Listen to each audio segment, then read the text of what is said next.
Okay, so good morning, good evening everyone. So let's go ahead and start. If you have any questions in the previous class, you can ask me.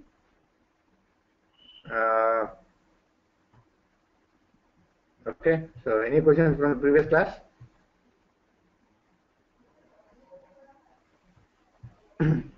Okay, so I opened the Eclipse, I opened the documents, then so yesterday we have seen some of the programs, right?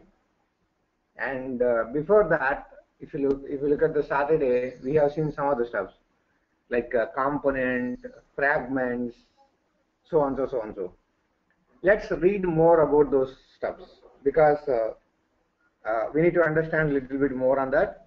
Like what is a component, what is a fragment, what are the views, what are the controls. Basically, what is the difference between UI5 views, components, controls, and fragments? Anyone? Let me put a question like this. The question is, what is the difference between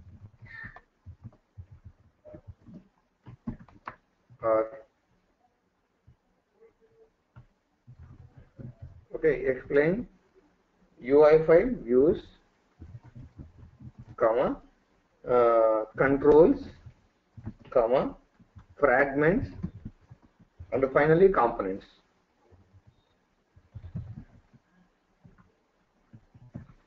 Can anyone tell me what is the UI5 views, controls?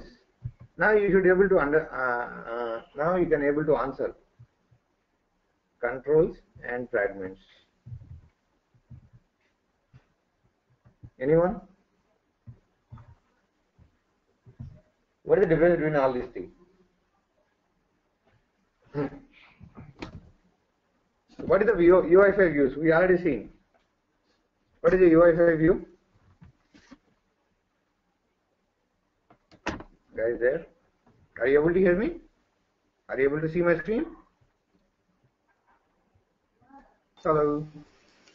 Yes, sir. Right. Okay. So the first thing is that UI5 views. We created many views, right? Like XML views, JavaScript views, JSON views. Those are all called views. Okay. So we have, oh, after a long time Shiva is joining back.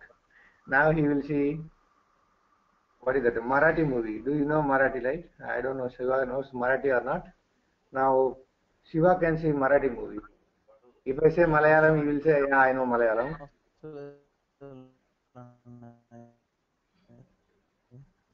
What is that?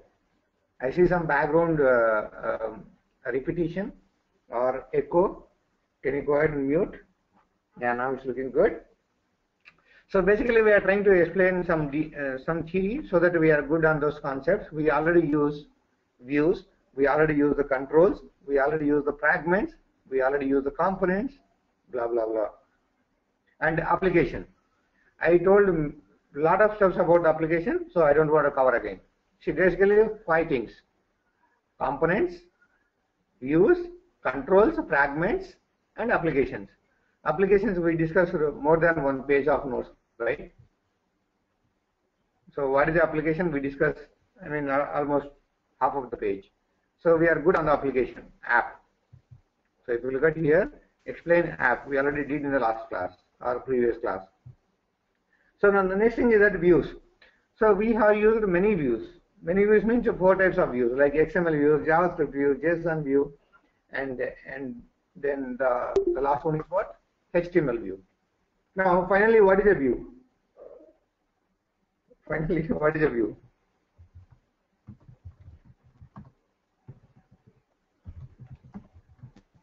Anyone? So if you see, views are nothing but application pages. If you look at here, whatever view you created, that is appearing as a page in the application. That's what even, do I have the application, whatever I created? No, I don't have, I removed. So the bigger project, whatever I created, that is removed. So therefore, if you see here, maybe you can go here, shopping cart. So web application. Okay, models, not models. Maybe you can go for the shopping cart. Look at here. So this is the application, right? We already discussed. Inside the application, what you will have? Inside the application view, what you will have? So you will not have much things. So you are just going to specify what kind of application is this. Application is the high level. Inside that you are going to have something called split app. From there you will go to the views like master view, detail view and all. So therefore this view is appearing as a page inside the application. This view is appearing as a page inside the application. So therefore what is the conclusion? Views are nothing but the application pages. Okay, we define our UI, user interfaces, by creating views. How are you displaying the button? How are you displaying the text box? How are you displaying something? You are displaying your text box, or you are able to display your text box or button by defining UI. We define our UI by creating views. That means what? First we create the view. Inside the view you are creating a button or list or whatever you want. Okay, so then what else? Views or view is created by using one or more controls. Let's say example, if you look at here, this is a view, right? This is a view. Now if you look at here, there is a list control. Okay, there is a list control, and inside that you will be using something else, a page control. Okay, inside that there is a button control.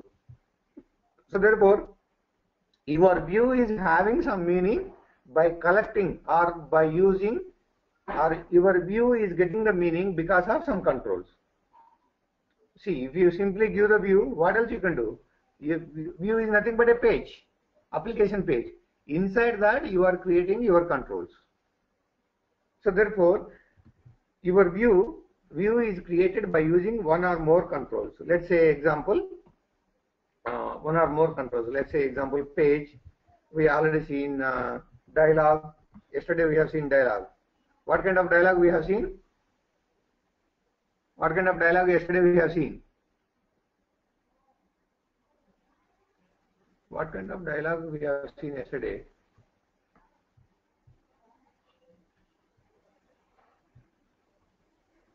There is Venu and Srikant. Venu, anyway, he said he may be late to the office. Where is Srikant? Venu?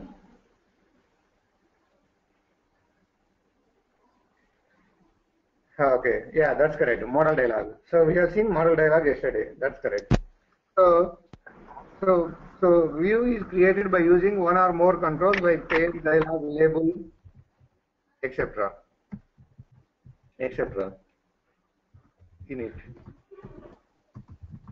So if you look at here, what I'm trying to say, view is created by using one or more controls in it. That's fine. So what else? Every view, if you look at here, that's what we said. If I take this is a view, and every view will have its own controller. Okay, so therefore every view has its own controller. Every view will have its own controller. So that's about the view. Every view has its own controller. That's about the view. Now what are the controls? If you see here, that is about the UI5 views. Now what are the controls? Anyone now can define controls? Because we have used many controls. What is the meaning of controls? Okay, UI elements provided by the UI5 framework.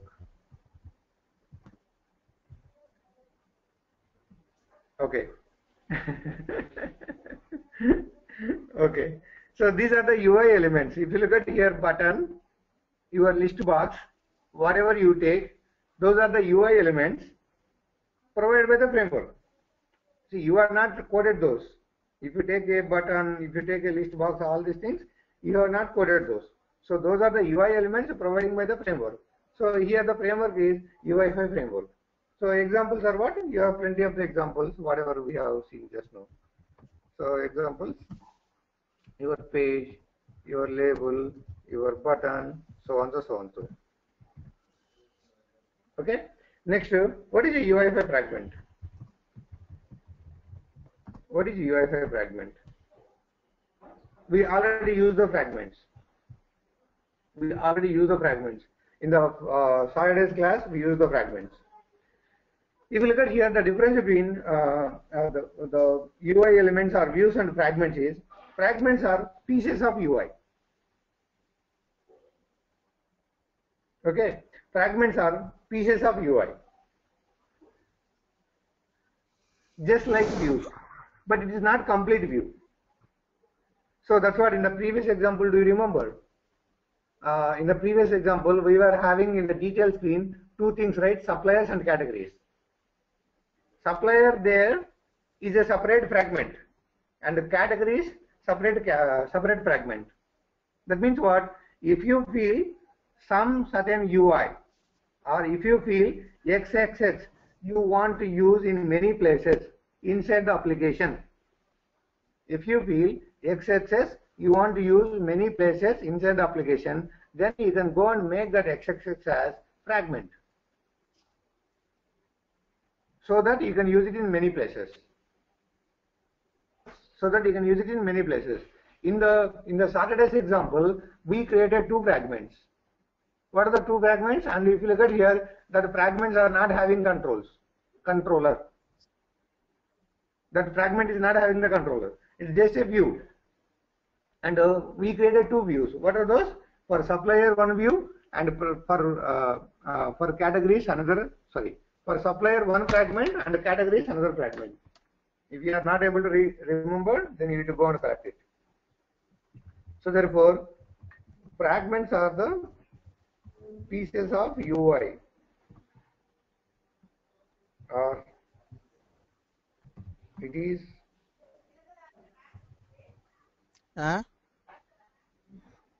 అర్థం కల్లా తీసుకొచ్చా బ్యాగ్లో ఉంది sir బ్యాగ్లో ఉంది. Can you go for mute? Okay, it is the pieces of UI. It is the pieces of UI, just like UI5 views, but it is a piece. It's not a complete one. It's a piece. It's not a complete one. So whenever we need to use some similar UI parts many times in our application or views, then we create fragments. F-R-A-G-N-M-E, fragments of those UI parts. Those UI parts.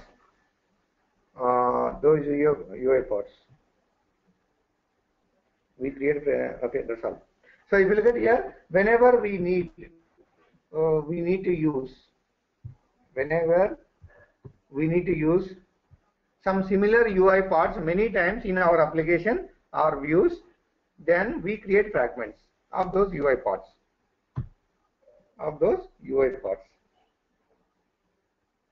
Please stop. Of those UI parts. Okay, please stop. Fragments. F-R-A. Maybe I can take this as a copy. Every time I need to type it.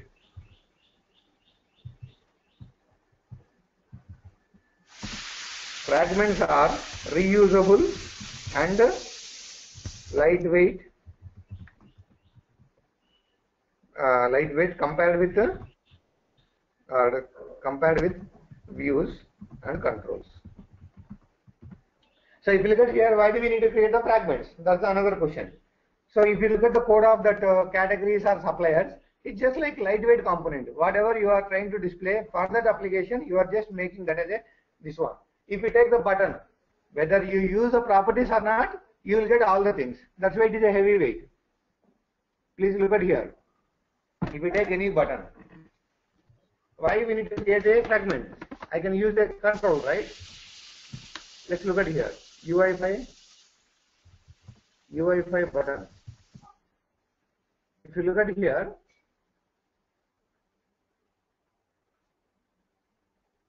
this is the reason why we create a fragment.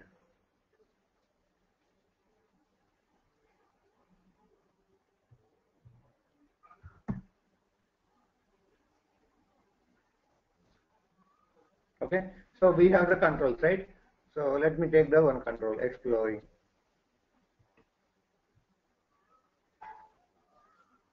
Or API reference. So if you look at here, SAP.UI dot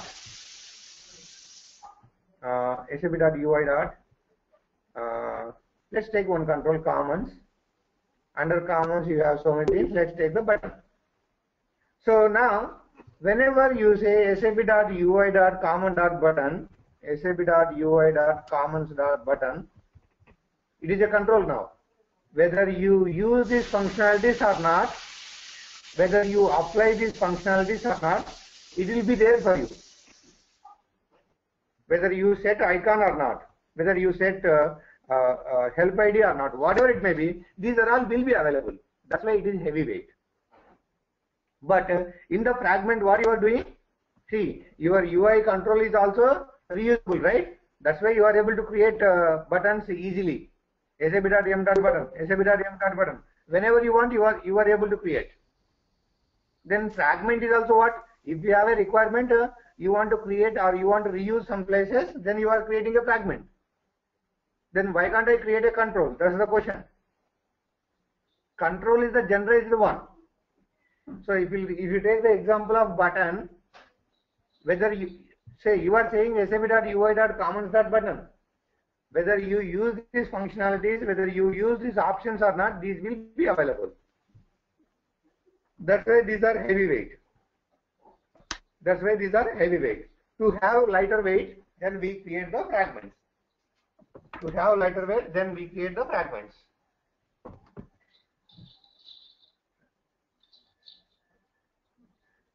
Okay, so that's about the fragments. Now come back here. So that's what if you see, fragments are reusable and lightweight compared with views and controls. Please try to explain that explanation, because so many people are asking. So whenever you are saying what is a fragment, if anyone is asking, people are saying what? Okay, fragments are if you have a requirement where you want to use some piece of code or some piece of UI again and again, then you are going to make it as a fragment. Then immediately they will ask, why can't I create a control? Controls are something which will have everything. So that's what, when you create the controls, you need to follow some rules. Do you remember? We already studied about the controls also. When you are creating the controls, custom controls, you need to follow the rules. When you are following the rules, obviously it is a heavyweight. When you are following the rules, obviously it is a heavyweight, because you need to write a lot of stuff whether it is required or not. Okay, so that's what the meaning of this one. Then fragments are stored within the application. Within the application itself,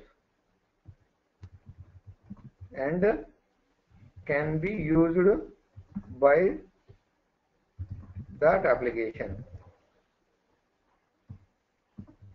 By that application only.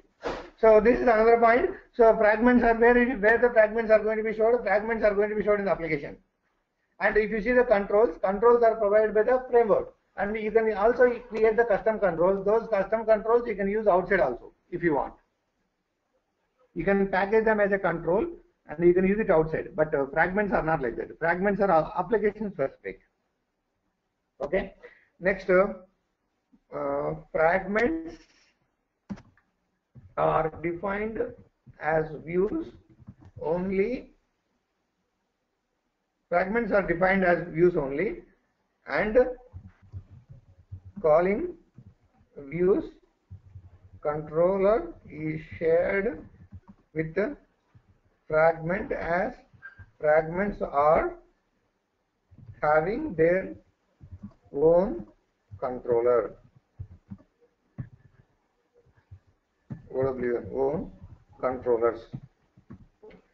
So if you look at here, the last point, whatever I am trying to say, try to understand this. Fragments are defined as views only, because you see, if you consider the supplier, if you consider the categories, there inside the supplier, or once you click on the supplier, once you click on the categories, what are you getting? You are getting some views, or you are getting some view. And if you look at the controller, fragment controller or fragment view, so is it having the controller?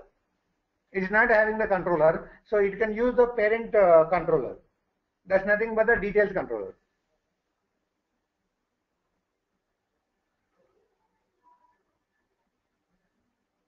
Okay, so that's the meaning. So next, second thing is that if you see in our example, we don't have the controller, but if you want to maintain the controller, still you can maintain the controller. If you want to maintain, yes, my fragment wants to have its own controller, still you can maintain it. Still you can maintain it. Next, we have three types of controllers. We have three types of controllers. So the first one is HTML we have three types of, not controllers, fragments. Sorry. We have three types of fragments. The first one is XML fragment. Second one is HTML fragments. The third one is JavaScript fragments. Now, which fragment we created that day for the suppliers? Which fragment we created that day for the suppliers? Saturday we created two fragments, suppliers and categories. Which category or which type of fragment we created? Supreet?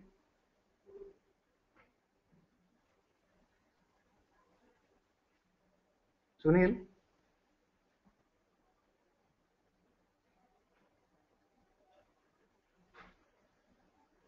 Keshav? Yes, XML fragment we created. Okay, if you look at here itself there is an explanation. So category, form, fragment.xml, supplier, address, form.xml. So there is an explanation here itself. Might be Shashi read that and he has given the answer. Okay, okay, that's fine. So we have three types of these things. So XML fragments, HTML fragments, and JavaScript fragments. So whatever you want, you can create those. Whatever you want, you can create those. We'll see one example now. So let's go ahead and see one fragment. Let me close this one. Let me close this one, and let me open something. Yeah, fragments. Look at here.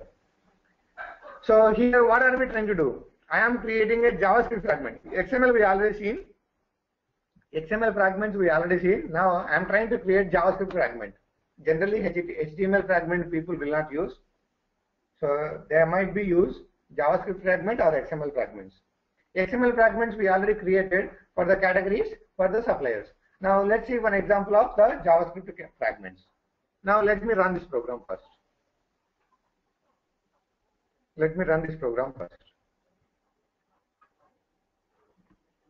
What happened to Sikand Dhananjay?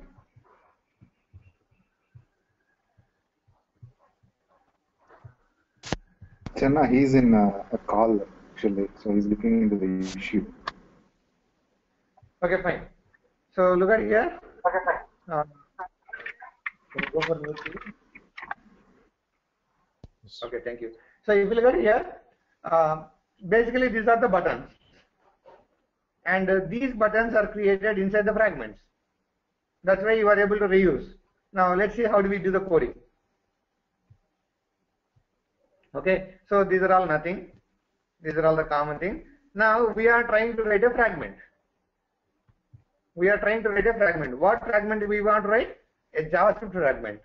What is a fragment? A fragment is some kind of view or part of the view. So therefore, now I would like to create a fragment. So sap.ui.js fragment. You can use it. If you want to define a fragment, or if you want to write your own fragment, then you are going to use sap.ui.js fragment. So if it is a XML fragment, then XML fragment. If it is a HTML fragment. That's it. So this is how you need to define it, or this is how you need to declare it. Then, so you need to give some ID. So you can give whatever ID you want, ID1 or fragment1, whatever you want, you can write it. Then, if you look at here, what is the definition of the fragment? A fragment is pieces of view. You take any view where the content is displayed. Let's take this one. This is a controller. You take any view. So this is a view, right? Where actually we are trying to display the buttons inside the create content. This concept is same. You take any view where you are writing the button code for the button, where you are writing the code for the list. You are creating code for the button, list, all these things inside the create content. The same way here also add create content function or method. Then you can write whatever you want inside that function. It is very simple, straightforward. It's similar to view only, but it's like pieces of view. So if you want to create a JavaScript fragment, you'll be using sap.ui.javascript fragment. Then you can give ID whatever you want.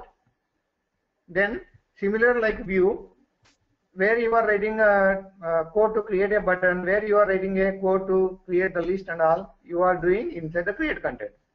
So therefore, same way here also write create content. Create content. Then inside the create content, you create the view whatever you want. I want 2 buttons. Just I want 2 buttons. So therefore, so first button is my first button, second one is my second button. That's it. Just I would like to display 2 buttons. So therefore, right now JavaScript fragment is doing what? It is displaying 2 buttons. What are the 2 button names? My first fragment button, my second fragment button. That's it. Okay. Now, so what is the definition of the fragment? A fragment is a piece of view. So now it is a piece of view. And when to use fragments? When to use fragments? If you have a requirement where you want to reuse certain piece of view again and again, then you will write the fragment. That means now I should be able to use this fragment again and again. Why I write the fragment instead of controls, all these things? These are lightweight. If you look at here, so I want 2 buttons. So just I created 2 buttons. That's it. So that's why these are lightweight. If you are creating a control, you need to follow the rules. That's why that is heavyweight. Fine. Now the next step is what? I would like to reuse the JS fragment or JavaScript fragment, whatever created. How do you reuse? So for reusing, I am creating a XML view. For reusing, I am creating a XML view. Yesterday also we talked about how to create programmatically the XML view. If you want to create the XML view programmatically, what are you going to do? sap.ui.xml view, sap.ui.xml view. Okay. Then specify view ID. What is the view ID here? So view ID is nothing but this one. View 1 is a view ID. If you look at here, view 1 is a view ID. Okay. Then you are going to display that entire thing in the HTML. Yesterday also we have seen this. That's fine. Now come back here. And every view will have its own controller. If you look at here, there is a subcategory view. It is having its own controller. Okay. So when you create the view using tool, these all will be created automatically. But now what you are doing, you are creating programmatically. As you are creating a programmatically, you specify the controller also. For time being, let's not worry about the controller. Now come back to the view. What is the view? My view. View 1 is the ID. So therefore go here, view 1. Now these are all the standard one, like XML namespace, layout, this and all. After that, After that, actual logic starts. I would like to have a vertical layout. I would like to have a vertical layout. Inside the vertical layout, I am displaying a button. What is the button name? Find control by ID. That is the button name. Find control by ID. That is the button name. So I just created a button. That's what you see here. Find controls by ID. Okay, that's about this one. Next, I am creating a text view. So that text view is nothing but what? It is displaying some message. Chenna, fragment, reference, inline, something. After that, I would like to use the fragment. If you look at here, this is the fragment. Whenever I use the fragment, I should be getting two buttons. Let's see whether we are getting two buttons or not.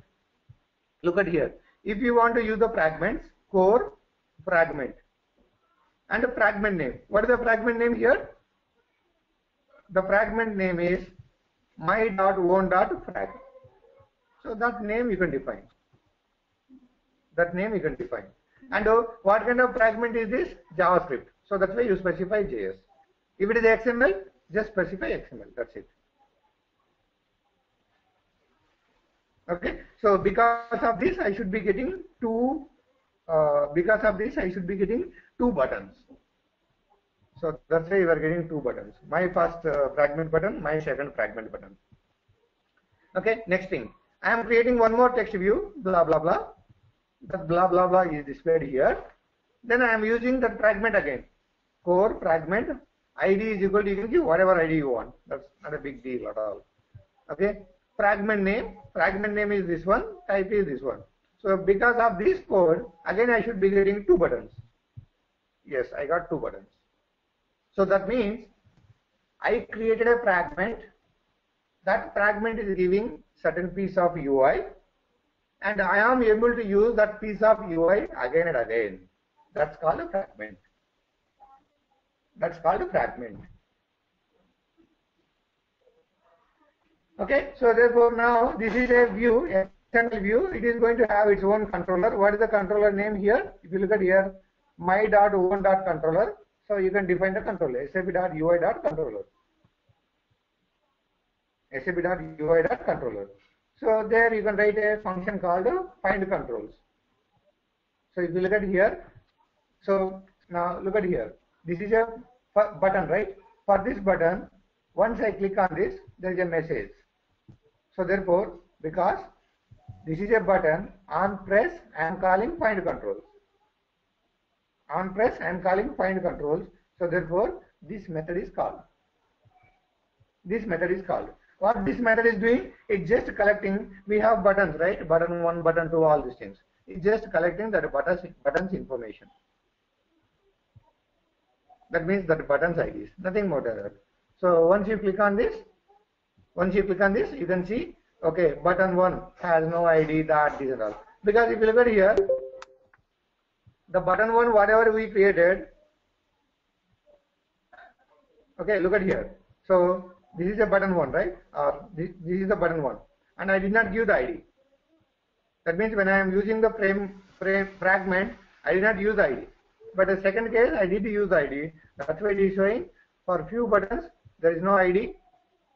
For few buttons there is ID. That's what it is trying to say. Nothing more than that. That's how you can write the fragments, your own fragments. Please remember this.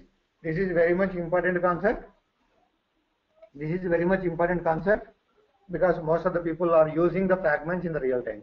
I'll show you some of the example how the people are trying to use the fragments in the real time. You can just visualize this one. UI5 fragments in Fiori.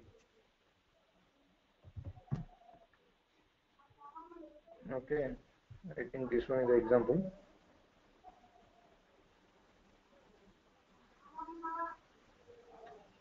It does not mean that okay, you need to follow all these things. This is just one example. If you look at here, they are trying to create. They are trying to create this kind of Fiori application. So they are trying to create this kind of Fiori applications. If you look at here, they made this kind of menu as a fragment. Right side, this one as a fragment, and the footer as one fragment. Pop-up as one fragment. message dialog has one fragment, and this border has one fragment, and so on, so on, so. And in your program also, or in your application also, you can create n number of fragments. And the main purpose of the fragment is it's a piece of UI, and you can use it whenever you want. And why do we create the fragments? It's a lightweight. That's it. 3 points. If you remember, you are good. Okay. So therefore, it is a best practice to use the fragment. If you are not using, that's also fine. But try to start writing the fragments. If you want to be a great programmer, then you need to write the fragments. Without fragment also, you can achieve all these things. There is no much big deal there. So by writing simple code, by writing plain code also, you can achieve all these things. Okay. So therefore, we have 3 types of fragments: HTML, XML, and JavaScript. We have seen the example for the JavaScript. We have seen the example for XML already. Now HTML, that's not a important one. Let's not go with that. So that's about the fragments. Now if you have any questions about the fragments, now you can ask me. Any questions on the fragments, you can ask me. Any questions on fragments?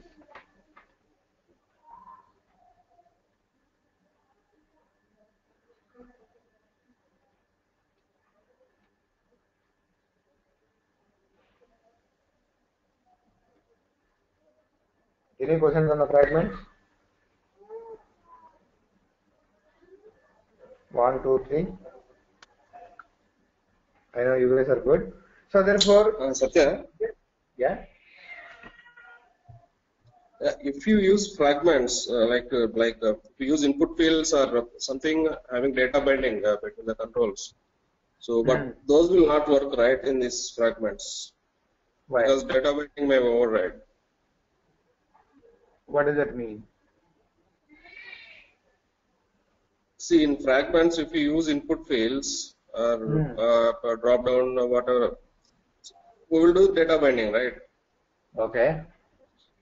So if you use this fragment in multiple places, this data binding may not work, right? Why? Why it will not work? See, if you are designing a fragment which expects some kind of data binding, if you design if you write a fragment which expects some data binding, it is your responsibility whenever you are using the fragment, assign the data binding. See, your requirement is what? Or you created a fragment which expects the data binding. That means what? Whenever you are using the fragment, it is your responsibility to do the data binding. Okay. So that's the basic point, right?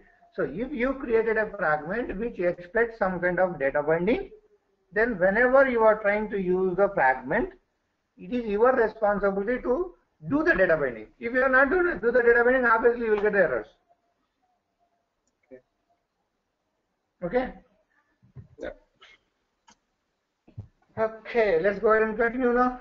So we have seen all these bindings, all these things, and just remember the syntax at least. That is fine for us. So how do we create the fragments? If you want to create the fragment, you are going to use sap.ui.js fragment or XML fragment or HTML fragment. So inside that you can write whatever you want. Inside that you can write whatever you want. That's fair enough. And so whenever you write the fragment, you will be writing the fragment UI inside the create content. We have seen clearly now. So there is no big deal. So I covered most of the steps under the fragments. Now let's go back. Now, if you look at here, we understood the views, controls, and fragments. How to write our own views, controls, our own fragments. Everything is done. Then we also seen something called the components. And if you want to, if you look at here, if you want me to put some syntax, I can put it. Not a big deal, because this TD is also important, because some of the people are asking, how do you create the fragments?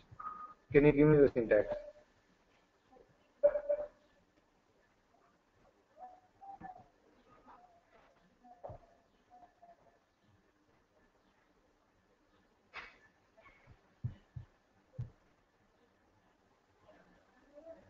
Here itself we have, sorry, in the UI5 help itself we have UI5 help.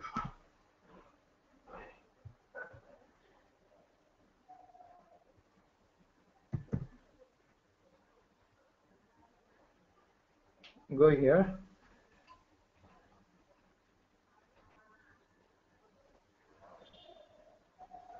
Okay. So if you look at here, concepts and other fragments. So these are all we talked about. So if you look at here, HTML, this is like they have given this HTML fragment. Let's take the XML fragment. This is what we have seen already. Okay, so this is how we are creating that, this and all.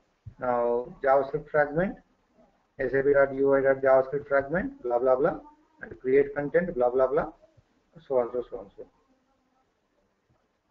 Okay, so let's come back now. Now UI5 components. We already UI5 components. What is this? Now we know what is views, how to create views. We know controls, how to create the controls, our own controls. Now we know what is a fragment, how to create our own fragments, blah blah blah. Now, so we have given the example for this also. Example for, or example number. I'll give the number again. So I don't. I need to order those. I'll write this example later. I don't want to spend the time now. Now, what is the UI5 component? Components.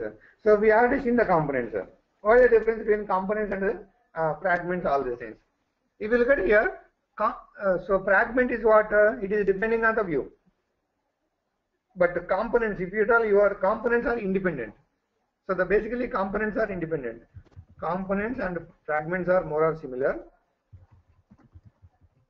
Components and fragments.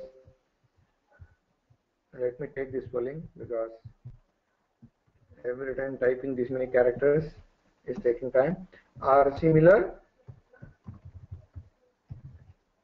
Okay, but components are reusable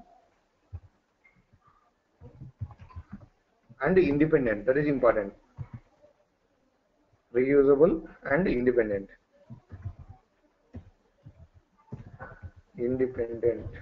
Reusable and independent parts. Reusable and independent. So what does it mean? If you look at the fragments, those are not independent because if you look at the fragment, you don't have much things there. If you look at the fragment, where is that? Yeah, look at here. If you look at the fragment, you don't have much thing here. So that's why it's not independent. But if at all you are writing a component, components are independent. So therefore, fragments and the components both are reusable, but a fragment is not independent, components are independent. Okay, so we'll see more on the components now. So UI5 applications, UI5 application can use components stored on some other location. This is another difference.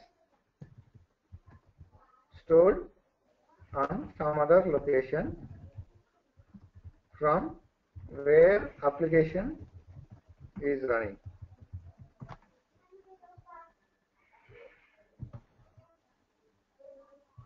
So if you look at here, UI5 application can use components or can use components stored in some other location. What does it mean? If you look at the fragments are stored inside the application.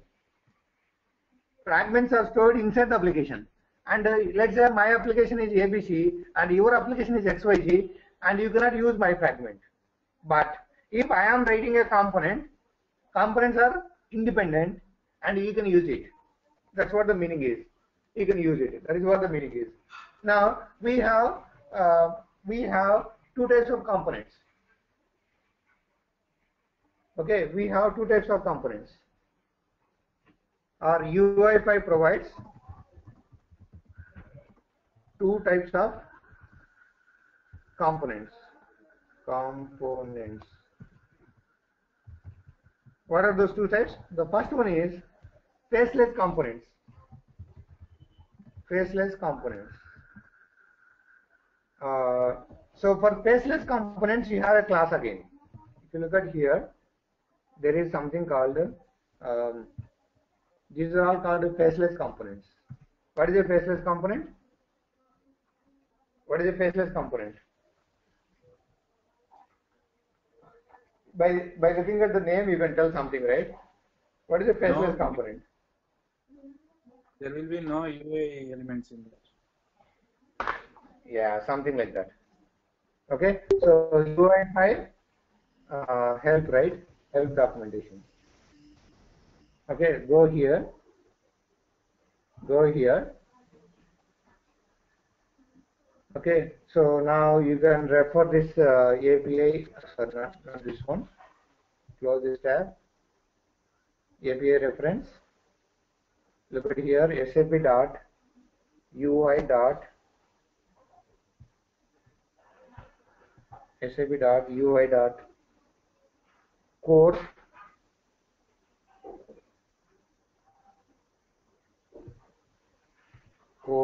under that there is a component.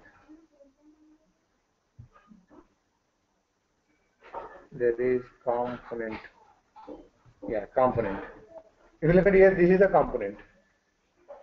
And there is something called this is a generalized one. This is a generalized one. That's why it is an abstract class. You cannot create object for this. If you are not creating object for this, then it's obviously what?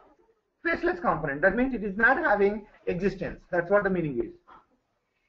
See, if you look at here, when you can say a component is a faceless component, so if it is an interface, if it is an abstract class, then you can call it as a faceless component. Simply you can visualize that like this. If a class, you have something called sap.ui.core.component. If a class is an abstract class, or if xxx, this is xxx, is an abstract class or interface, then you can call it as a faceless. Because for abstract class or interface, you cannot create the object. If you are not able to create the object, obviously it will not have existence. It is not having existence means it is a faceless.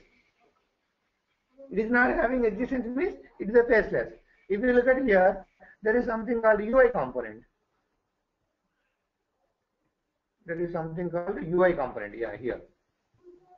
So this is what this is also abstract class, but you can create it.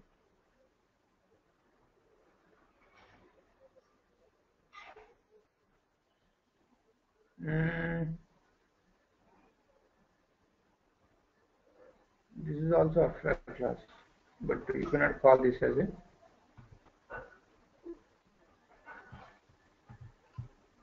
One second. Managed objects, okay. No, directly this one. SID, this one. Set the properties, sets methods. SAP.UI.core component. Okay. This is general description for this argument. Okay.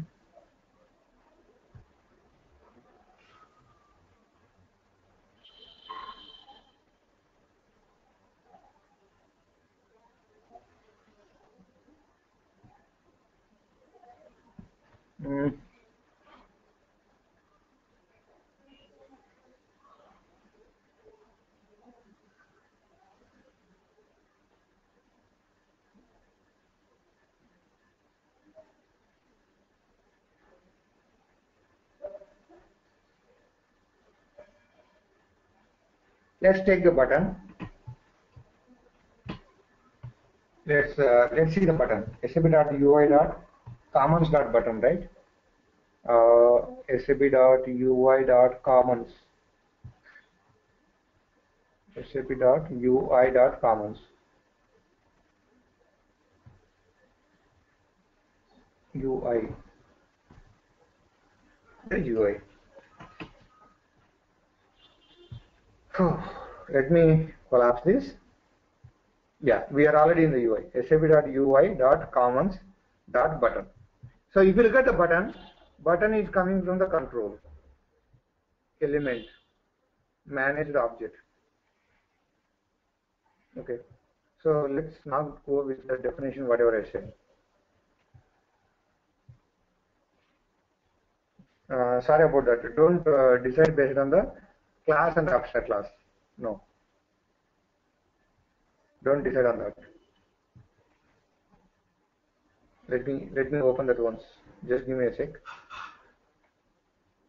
SAP.UI.core, SAP UI core. Then there is a component, and there is one more thing called UI component. Yeah, UI component. So look at here. So don't sorry about that. Don't decide based on the abstract class and all, because that is how you can visualize it, but it's not happening in this case. So if you look at here, faceless components do not have some kind of user interfaces. That's correct. So whatever I said, that is correct. So it will not have user. If you look at here, it will not have any UI. It's like a service. So these services generally used to get the data from the backend. So let's say you have a service. What the service will do? So it will help you to connect to the database. Let's take the adapter. You want to connect SAP to Java. If you want to connect to SAP to Java, then you require some adapters. In that case, those adapters you can call it as what? Faceless components. Because those are like a services. You will just try to connect to the backend and get the data. Then there is something called the faceless components and UI components. UI components are the one which have the rendering facility. That means what? You can render them, you can display them. You can render them and you can display them. So the example is button all these things. The example is button all these things. Okay. So now let me put it in this way. Faceless components. Example: SAP.UI.core.component.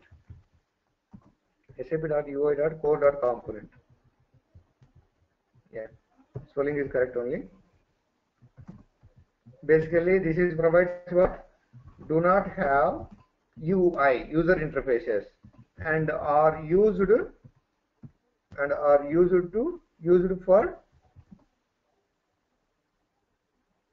as a service. Used for a service, comma, that delivers data from backend system. Please stop. So therefore, so generally you can call it as some kind of let's say you are writing a Java program, and nowadays even if you see in my current project also, you have SAP, and there are approvals in the SAP, and we are trying to display the UI. We are trying to display the UI, and my UI cannot talk to the SAP directly. My UI cannot talk to the SAP directly. In that case, what are we trying to do? We are writing a program. What that program is doing? It is connecting to the SAP. It's a simple Java program. It is going to try to connect to the SAP and get all the data and return to the UI. That means what? It's like a service now. And is that service gives any UI to me? No, definitely it will not give any UI. That means what? It do not have UI, or it do not give UI. If something do not give UI, then obviously it is called a faceless component. It's also a component, but it is a faceless component because it's not have the UI. So do not have the UI and use it as a services. Okay. So the second one is UI components. So UI components example: SAP.UI.core.UI components.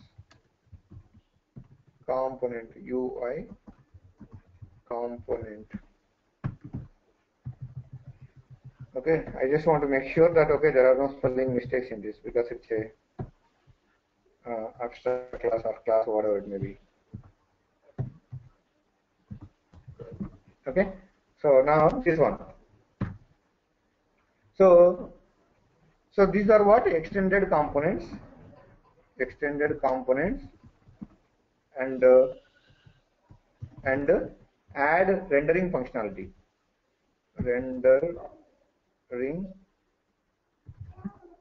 functionality and add rendering functionality to the component. Example, what are the examples of UI components which have the rendering capability? So your button is one example. So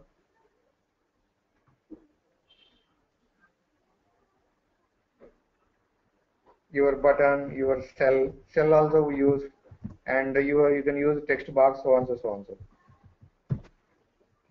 You can use whatever you want. Okay. Now if you look at here, do you remember there is something called the component.js? Do you remember? We did write the component.js. Do you remember? In the Friday's class, not in the Friday's class, in the Saturday's class, we did write something called component.js. Do you remember? Yes or no? Hello? Yes, okay, that is fine. So therefore, if you take any component structure, a component structure consists of two things. One is component.js and component.json. So the next thing is that component structure or component structure, component structure. So if you look at the component structure, so it is going to have two things. A component is a folder. Okay, so a component is a folder list of. The folder name defines the component name and contains all optional OPTIONAL, all optional. Optional means what? CSS or images, CSS comma images comma dash dash dash, and required resources. Required resources for UI5 libraries and child components.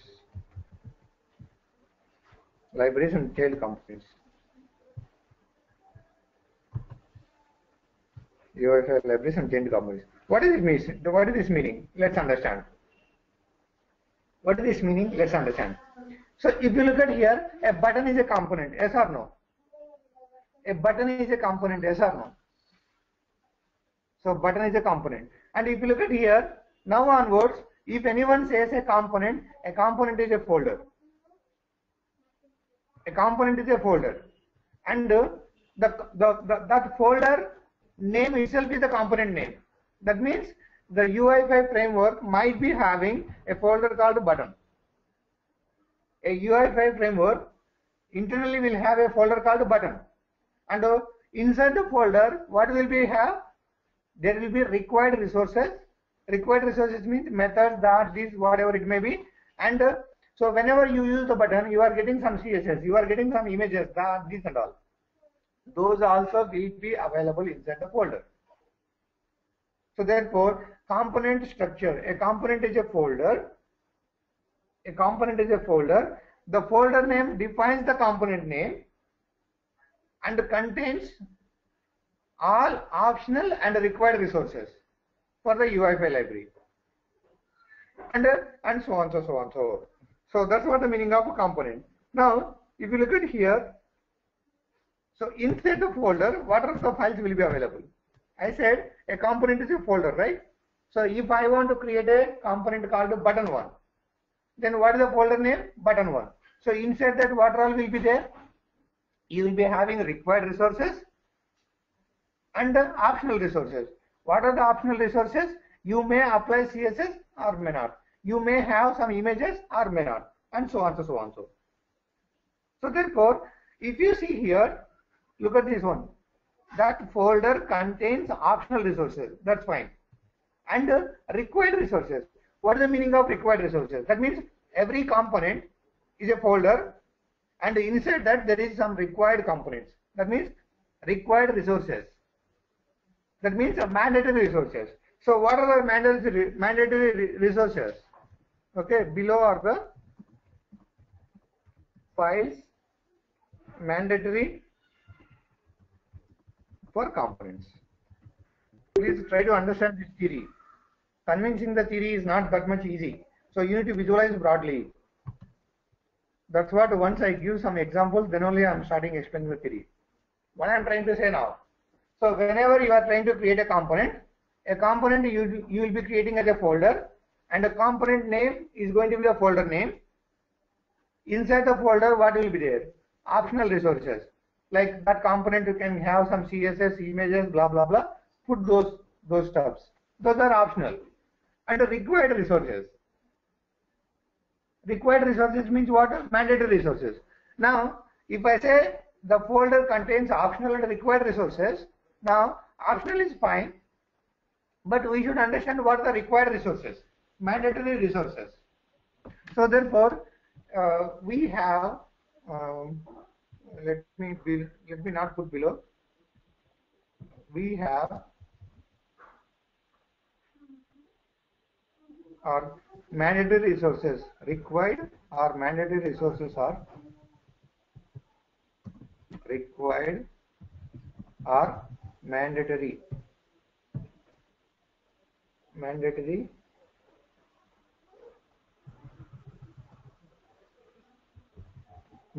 files for component.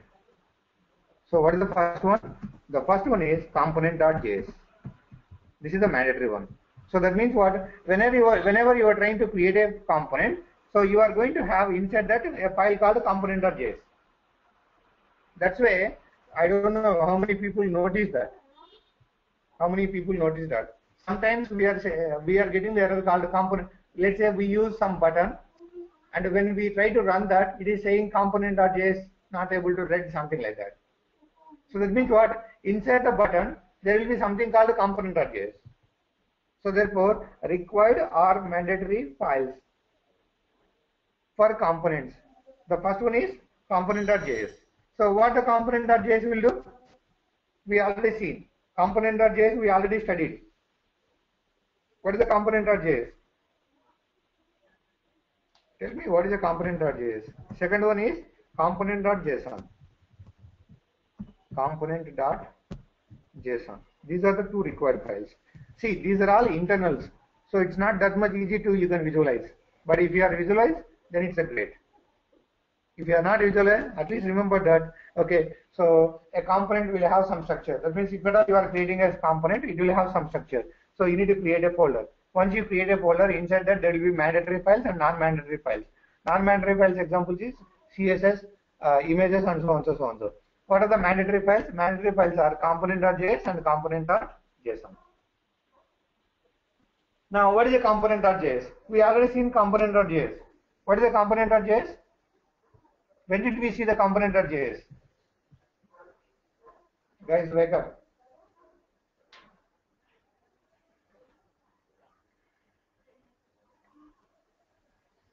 When did we see the component.js? Okay. Okay, this is a, so inside component.js, what all you did? Okay. So inside the component.js, what all you did? You provided the metadata. If you remember the Saturday's class, you defined the metadata there. So therefore, what the component.js will contain? It contains the metadata. What is the meaning of metadata? So if you look at there, you have properties, aggregations, blah blah blah. Those are all you can define there. So therefore, this is the component. This is the component controller. This is the component controller and provides runtime metadata. Metadata in bracket properties, comma, aggregations and events, properties and aggregations and events, and component methods. Full stop. Component methods. Okay, so if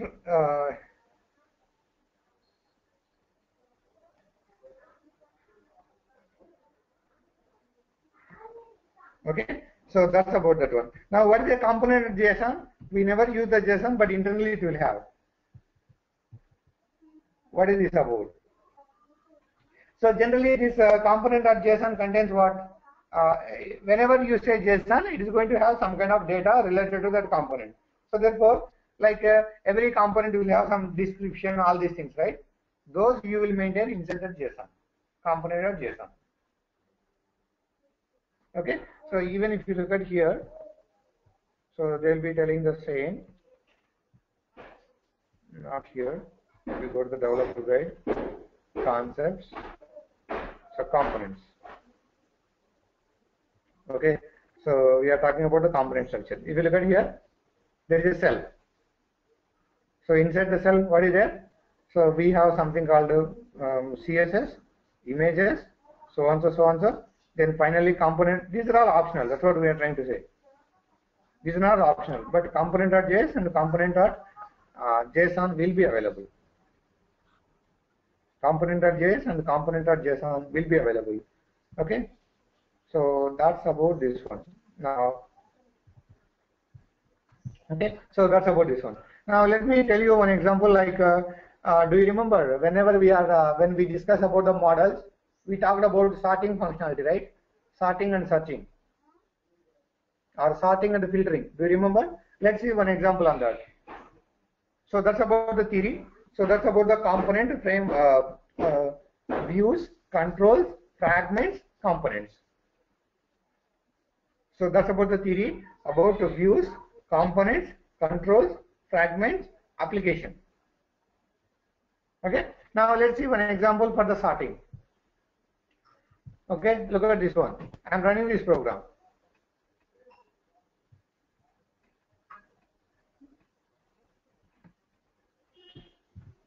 Okay, so let me run this program.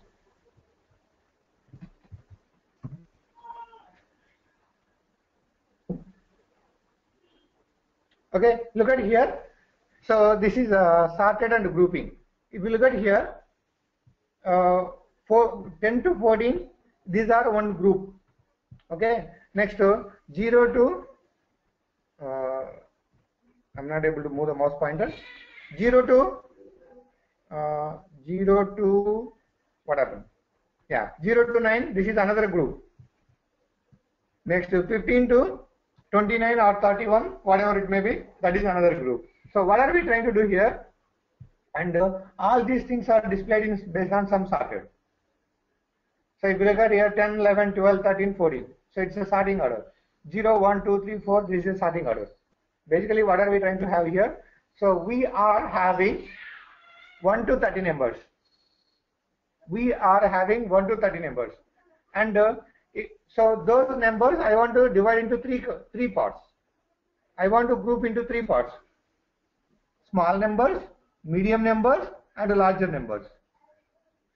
Small numbers contains 0 to 9, medium numbers contains 10 to 14, and the larger numbers contains 15 to 30. 15 to 29, that's fine. So that I need to do programmatically, and I would like to apply the sorting. So look at this program quickly.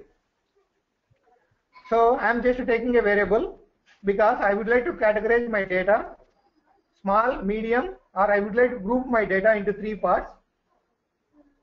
I would like to group my data into 3 parts, small, medium, large. So what all can be available in the small? If you look at in the output, what all can be available in the small? 0 to 9. So that's why I'm saying 10. What all can be available in the medium? Sorry. Okay, small. What all can be available in the medium? So the medium is going to be after from 10 to 15 or 10 to 14. So that's why I'm taking 15. After 15 or from 15, whatever there, those I would like to take it as a large. I would like to group under large. That's fine. Now I would like to take 1 to 30 numbers. So if you look at here, I have taken an array variable. Inside the array, I am just pushing all the numbers. 1 to 30 numbers, or 1 to 29. I am pushing into 1 to 29. So if you look at here 0 and the maximum is 30. So when 30 comes, this loop fails, so it will come out. So therefore 0 to 29 numbers will be available. Those are all I am putting in this variable. Nothing more than that. And I am creating a model and I am setting these values. I am creating a model, get core model, set model, or I am setting these values. Now coming here. Now we have 3 groups: small, medium, and larger. If you look at here, small, medium, and larger. 3 groups are created. So for that,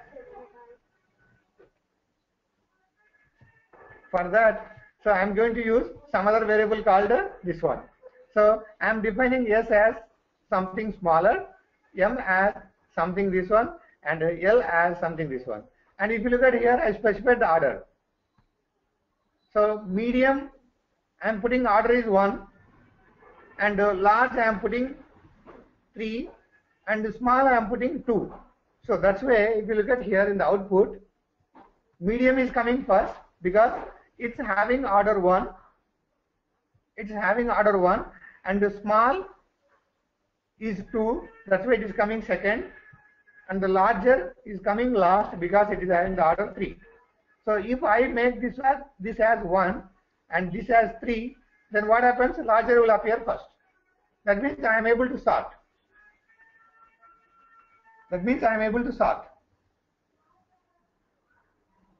And you are doing the grouping, that's fine. Now come back. Okay, now come back here. If you look at here, so you are creating an app. Inside the app you are creating a page. Inside the page you will be having content. So these are all known to you. Inside the app you are creating the pages. Inside the pages you will have page. Inside the page you will have content. And inside the content, what you have? If you look at here, this is a list view. This is a list. So that's why we are creating a list. This list is taking the items from where? From records. What is the record? Look at here. So this is the records. So that means it is taking from the model. So what are the records available? 1 to 30 or 0 to 29. So it is taking 0 to 29. So 0 to 29 every time you would like to display. So that's why you are creating a template and you are attaching to that so that everything will be displayed. And I specified what? Sorted order. Order is equal to S order. Sorted order. Now if you look at here, sorter, O sorter. O sorter is a function here. O sorter is the function here. O sorter dot fun compare or function compare. It's not fun compare, it's fn compare. Fn compare is nothing but function for the compare. So which one you would like to compare? Which one you would like to display the order? So this logic, do you remember? We explained this logic, or I have given this logic when we were discussing about models. This is a fixed logic. Whatever may be the data you have, this is a fixed logic. Okay. So now you are specifying here order. So which order? Order dot my group. So if it is a first, take it as a first. If it is a second, take it as a second. That is how you can define the order. Or you are comparing what? So if this one is greater than this one, if this one is greater than this one, then you are returning 1, 2, and all, so that these will be sorted in a proper way. So that it will be sorted in a proper way. And once it is done, you are just displaying. That's how you are able to do the sorting and grouping. Basically, you define the group. If you look at in this coding, you only define this group. Okay, if it is small, then take up to 9 numbers. If it is a medium, take from 10 to 14. If it is a larger, take from 15 to 20 or whatever it may be. So you define these, and you also define the order. What is the order? So if it is smaller, take it as a first one, or if it is a medium, take it as a first one. If it is a larger, take it as a third one, like that. Now if you look at here, there is a group, there is a function called F group. That is what we are trying to use here. F group. What it is going to come? What it is going to do? It is going to check. If you look at here, it is going to check V less than SM. What is V here? If you look at here, what is V? Where is the V? Okay, V is a parameter. That means whatever you are passing. If you look at here, you are passing something. That value less than SM. What is the SM? 15 or 10. So if yes, then it's going to return what? True. That means this will be executed. This will be executed. That means it is coming under smaller. See, you have the numbers. That numbers you need to categorize now. Whether it is coming under smaller, whether it is coming under medium, whether it is coming under larger. What are you trying to do? Whenever you are trying to display or whenever you are comparing those, you are just calling this function. What this function is doing? This function is checking the value whatever you are passing. The value whatever you are passing is less than SM. Less than SM means what? So smaller, less than 10. Let's say you are passing 4. 4 less than 10. Is it true? 4 less than true. 4 less than 10. True or false?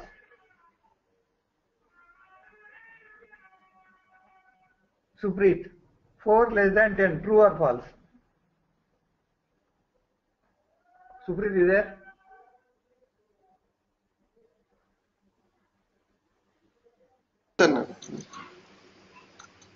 Huh? Supreet, yes or no? True or false? Okay, fine. Okay, so 4 less than true. If it is true, then this will be executed. So that means what? 4 is coming under a smaller category. That's what the meaning. Now let's say you are passing 14. 14 less than SM. SM means what? 10. 14 less than 10. Is it true? False. If it is a false, this will be executed. If it is a false, if this is a true, then this will be executed. If this is a false, then this will be executed. Here what I am having, again I am checking V. V is what? 14. 14 less than ML. What is ML? 15. Is it true? True. So therefore it is going to come under medium category. It is going to come under medium category. Let's say you are passing 24. 24 less than 10. False. So it will come here. 24 less than ML. ML is 15. Again false. If it is a false, then this will be executed. So therefore it is coming under larger category. That's how you are able to group them. That's how you are able to group them. And smaller, medium, and so on, so on. Okay, so that's how you can apply the smaller, medium, this grouping and also sorting. So that's all for today. If you have any questions, you can ask me. Else we'll continue tomorrow.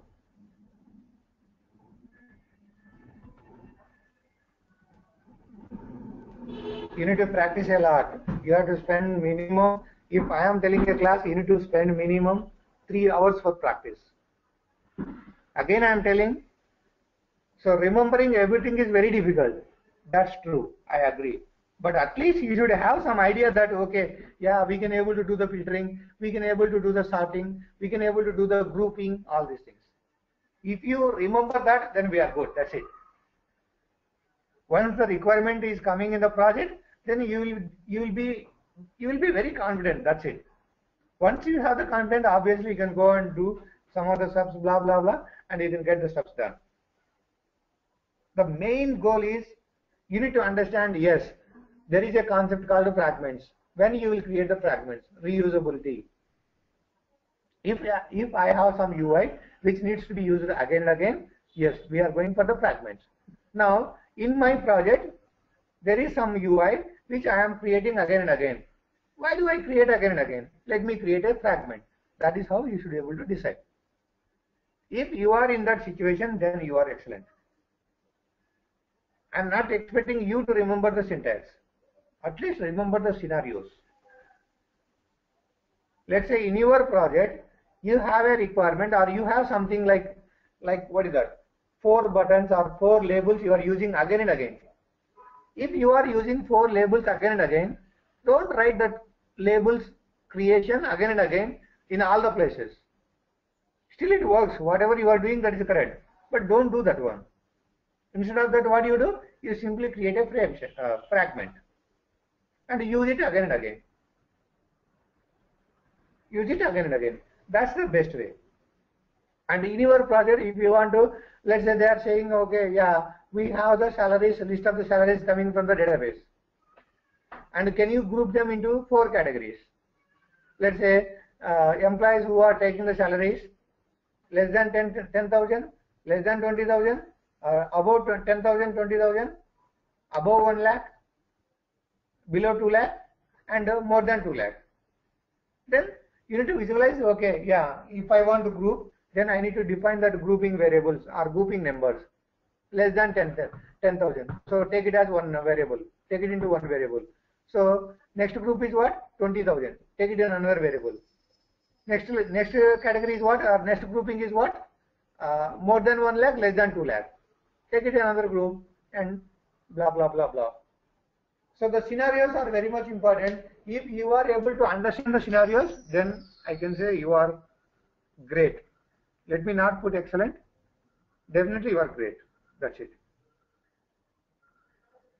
Excellent, let me not use the term, because excellent is the term can be used who can understand the scenarios, who can write the code. Okay, that's all from my side for today. Let's continue tomorrow. Thanks, bye.